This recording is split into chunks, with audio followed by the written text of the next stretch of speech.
Ika-23 Kabanata. Babala laban sa mga tagapagturo ng kautusan at sa mga Pariseo. Pagkatapos, nagsalita si Jesus sa mga tao at sa mga tagasunod niya. Sinabi niya, ang mga tagapagturo ng kautusan at ang mga Pariseo ang kinikilalang tagapagpaliwanag ng kautusan ni Moises. Kaya dapat ninyong pakinggan at sundin ang lahat ng itinuturo nila sa inyo. Pero huwag ninyong gayahin ang mga ginagawa nila, dahil hindi nila ginagawa ang mga itinuturo nila. Ipinapatupad nila sa inyo ang mahihirap nilang kautusan, pero sila mismo ay hindi sumusunod sa mga ito. Ang lahat ng ginagawa nila ay pakitang tao lang, at upang ipakita na napakarelihiyoso nila, nilalakihan nila ang kanilang mga pilakterya at hinahabaan ang laylayan ng kanilang mga damit. Mahilig silang umupo sa mga upuang pandangal sa mga handaan at mga sambahan. At gustong-gusto nilang batiin sila't igalang sa mga mataong lugar at tawaging guro. Ngunit huwag kayong magpatawag na guro, dahil lahat kayo'y magkakapatid at iisa lang ang inyong guro. At huwag ninyong tawaging ama ang sino man dito sa lupa, dahil iisa lang ang inyong ama, ang amang nasa langit. Huwag din kayong magpatawag na amo, dahil iisa lang ang inyong amo, walang iba kundi ang Kristo. Ang pinakadakila sa inyo ay dapat maging lingkod ninyo. Ang nagpapakataas ng kanyang sarili ay ibababa ng Diyos, at ang nagpapakababa ay tataas ng Diyos. Tinuligsa ni Jesus ang mga tagapagturo ng kautusan at mga Pariseo. Nakakaawa kayong mga tagapagturo ng kautusan at mga Pariseo, kayong mga mapagkunwari. Hinahadlangan ninyo ang mga tao na mapabilang sa kaharian ng Diyos. Kayo mismo ay ayaw mapabilang at pinipigilan pa ninyo ang mga gustong mapabilang. Nakakaawa kayong mga tagapagturo ng kautusan at mga Pariseo, kayong mga mapagkunwari. Dinadaya ninyo ang mga biyuda para makuha ang kanilang mga ari-arian, at pinagtatakpan ninyo ang inyong mga ginagawa sa pamamagitan ng mahabang pagdarasal. Dahil dito, tatanggap kayo ng mas mabigat na parusa. Nakakaawa kayong mga tagapagturo ng kautusan at mga Pariseo, kayong mga mapagkunwari. Nilalakbay ninyo ang dagat at lupa. Mahikayat lang ang isang tao sa inyong pananampalataya.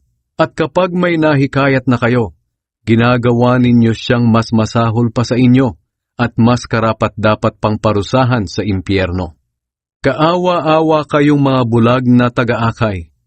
Itinuturo ninyo na kung manunumpa ang isang tao sa templo, hindi niya ito kailangang tuparin. Ngunit kung manunumpa siya sa gintong nasa templo, dapat niya itong tuparin. Mga bulag, mga hangal, alin ba ang mas mahalaga, ang ginto o ang templo na nagpapabanal sa ginto? Itinuturo rin ninyo na kung manunumpa ang isang tao sa altar, hindi niya ito kailangang tuparin. Ngunit kung manunumpa siya sa handog na nasa altar, dapat niya itong tuparin. Mga bulag, alin ba ang mas mahalaga, ang handog o ang altar na nagpapabanal sa handog? Kaya nga kapag nanumpa ang isang tao sa altar, nanumpa rin siya pati sa handog na nasa altar. Kapag nanumpa siya sa templo, nanunumpa rin siya pati sa Diyos na naninirahan doon. At kapag nanumpa siya sa langit, nanunumpa rin siya pati sa trono ng Diyos at sa Diyos mismo na nakaupo roon. Nakakaawa kayong mga tagapagturo ng kautusan at mga Pariseo, kayong mga mapagkunwari. Ibinibigay nga ninyo kahit ang ikapu ng inyong mga pampalasa, ngunit hindi naman ninyo sinusunod ang mga mas mahalagang utos tungkol sa pagiging makatarungan, mahabagin, at pagiging tapat.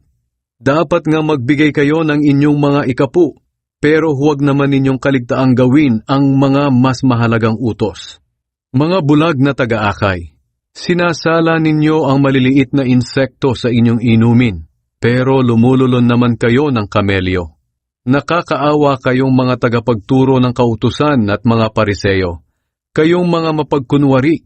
Nililinis ninyo ang labas ng tasa at pinggan ayon sa inyong seremonya, Ngunit ang loob ng puso ninyo'y puno naman ng kasakiman at katakawan.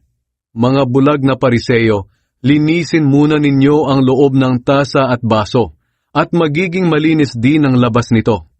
Nakakaawa kayong mga tagapagturo ng kautusan at mga Pariseo, kayong mga mapagkunwari.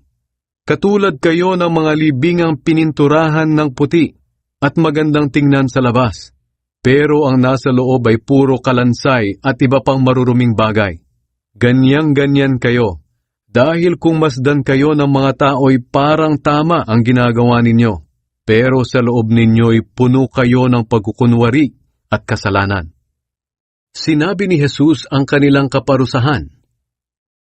Nakakaawa kayong mga tagapagturo ng kautusan at mga Pariseo, kayong mga mapagkunwari.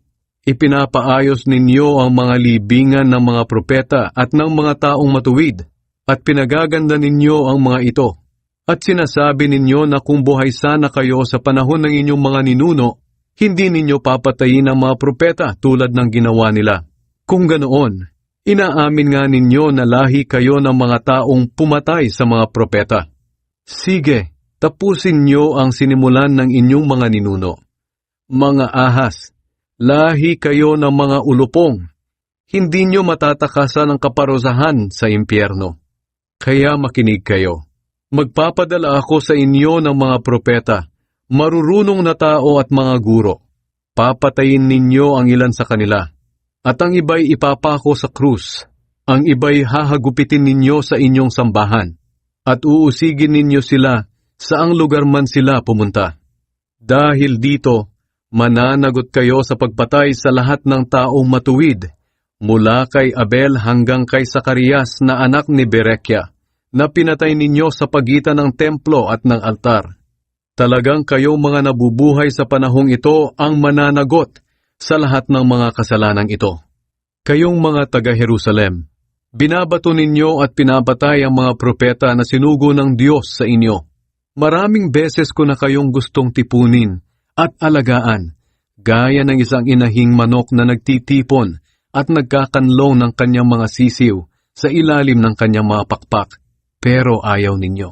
Kaya bahala na kayo sa sarili ninyo, sapagkat hindi nyo na ako makikita hanggang sa dumating ang panahon na sabihin ninyo, pagpalain ang dumarating sa pangalan ng Panginoon.